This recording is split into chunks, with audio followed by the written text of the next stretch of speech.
Welcome. In front of me is a Google Pixel 9 Pro Fold, and today I will show you how you can hard reset this device through recovery mode. So to get started, you will need to turn off your device, and you can do so by holding power button and volume up at the same time, and then select power off. Now you can do this also if you have a screen lock and you don't know it, you can get rid of it this way.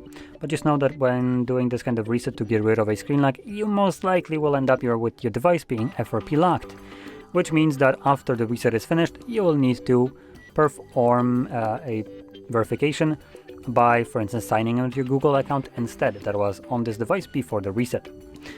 Other than that, you would need to again use the screen lock to unlock it.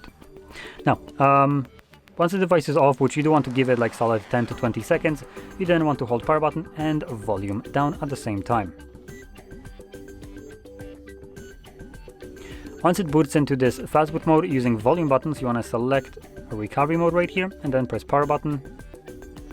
Next, you will see Android with no command, so hold power button and press volume up once, like so.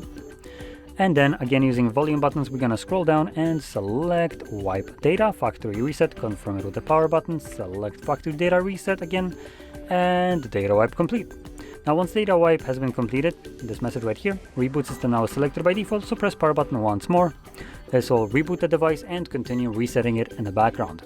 This process will take roughly about a minute, max 2 minutes to finish up, and once it's completed, we will be presented with Android setup screen. So I'll be back once that is visible for me.